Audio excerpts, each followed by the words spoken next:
Just letting you know this is only my spoiler first impressions of the episode. Check my pinned comment for a free gift related to this video. And to watch my unfiltered reactions with exclusive bonuses, join my Asha Media TV Club. The link is in the description box below. Now, here's my afterthoughts of this episode of Fringe.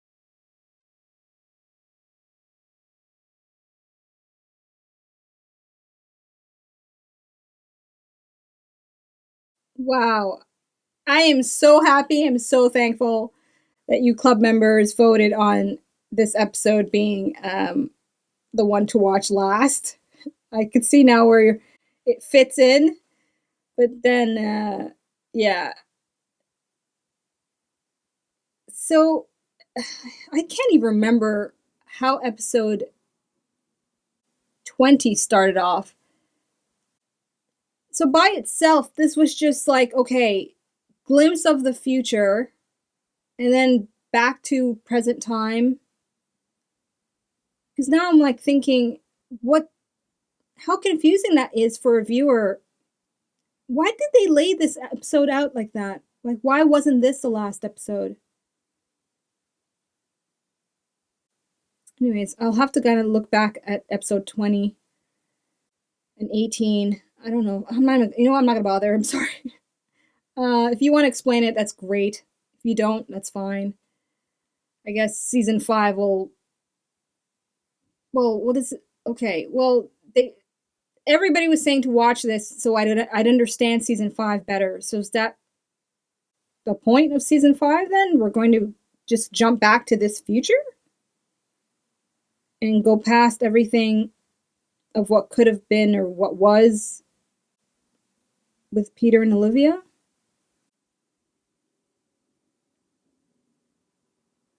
Okay, well, I plan on pressing play on episode 1, of the 5th season in this binge watch sitting. So I'll get to it. Oh my gosh. I'm dumbfounded. I don't even know what to say. Okay, how about let's go back from the beginning, right?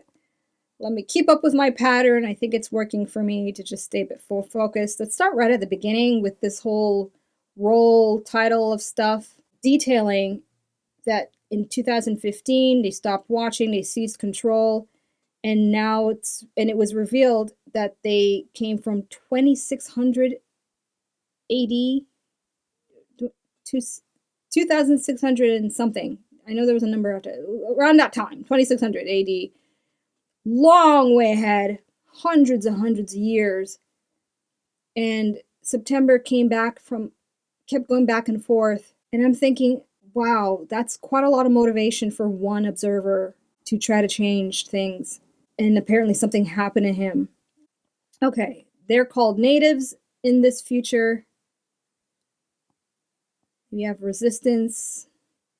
You see that in many ways. Okay, let me move forward here. Then we're introduced to who I thought was Etta, but is Henrietta.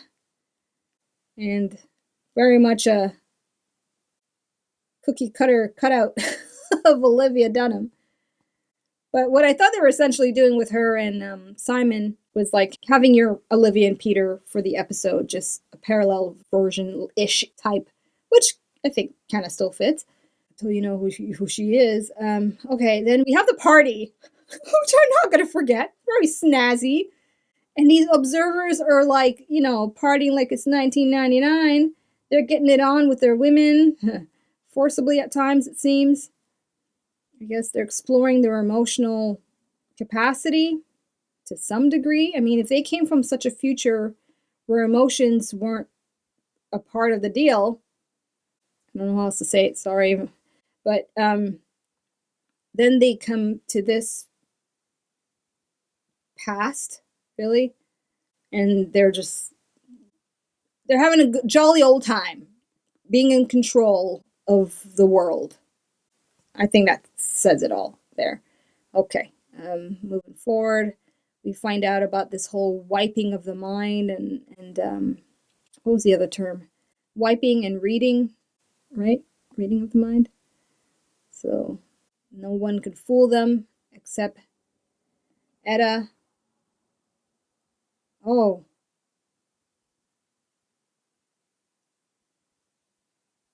Okay, so because she's their daughter, she has abilities? Is that what they're leading me to think here? No, that can't be because episode 22, didn't they say that Olivia had no more Cortex fan? So it can't be that. Or is that what they're implying? Oh, I don't know. Okay, either way, she's able to now have her mind read by them. Okay, and then we've got the big boss man here. And Broyles. That was an interesting exchange, although Broyles looks way too old in my opinion. But I get it, time has passed for sure. And he's under the thumb of this guy, and he's kind of a douchebag observer who apparently likes animals. The humankind. So he's the one I kind of said out loud, they likely went back to 1939 or 1945 or in between then and got some pointers to how to go about doing all this, maybe. The opening credits, how about that? Let me comment on that, because I didn't pause to credit on it. Instead, I paused to be in awe of it and in shock. But the opening credits was pretty damn dope. Very dark. I mean, pretty much what's going on in this episode is nicely shown here. The darkness and there's no light. There's no light. And since, okay, the opening credits usually reflect the timeline or the universe, right? So we have the blue, the red, and the yellow. And this is black. So this is a different reality. I think the part where they show all of them in this like camp-like environment with the barbed wire is really visually effective. All right, then the Fringe team. Simon, cool character. Nice send-out with him, with the Amber part. That was good. Very reminiscent of that episode that I love very much with the twins. Okay, so they find Walter. They get Walter's brains back. I now see for myself as a viewer, Walter at 100%, brain intact, not a nice guy, but still smart as hell, and what they needed to get things moving forward. And now this device, yes, I think that's a key thing I need to kind of remember here. This device that he apparently made that would have gotten rid of the observers, and he knows how to get it going. So then, presuming this leads into season 5, this is a thing. This is like, we had the Doomsday Machine, now we have this device to save humanity. Oh my gosh. So is season 5 just this entire jump ahead? Alright, okay. Let me just keep going here.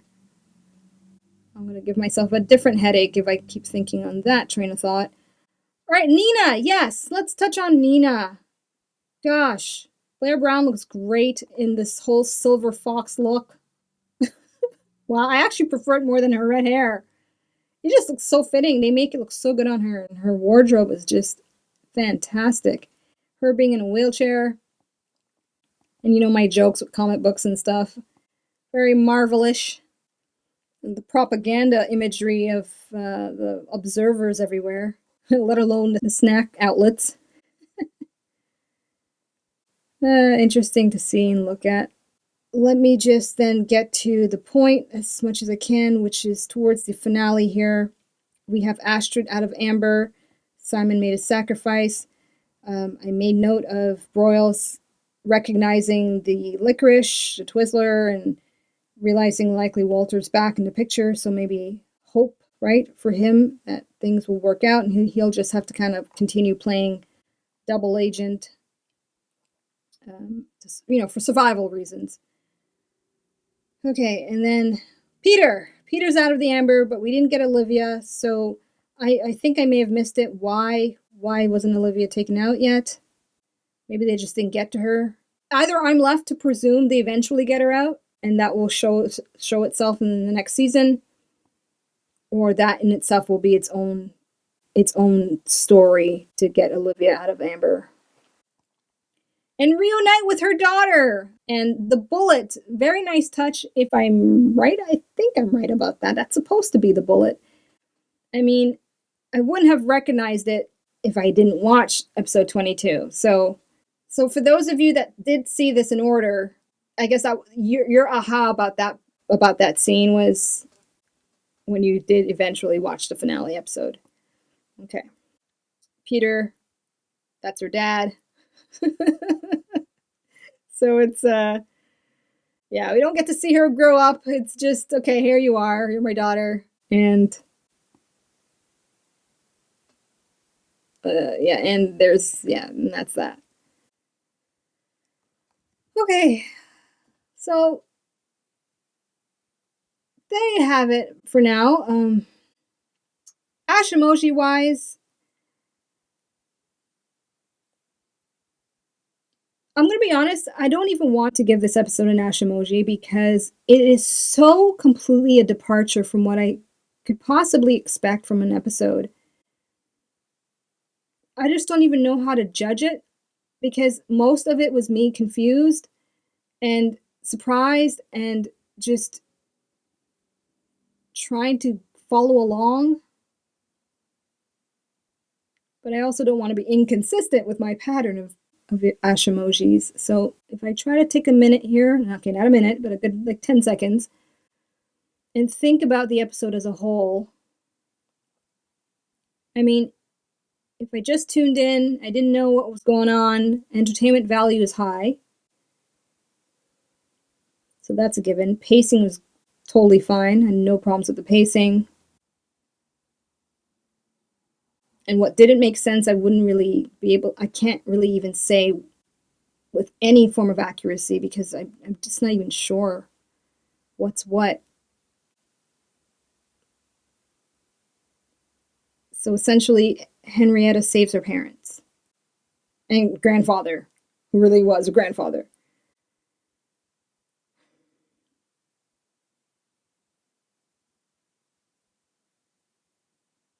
I could easily just give it a 5 for the sake of being a really original episode.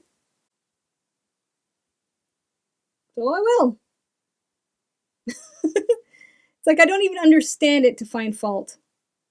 And if I were to find fault, it would be on the components I mentioned: entertainment value, pacing, and just plausibility of what I think is going on. It seems legitimate.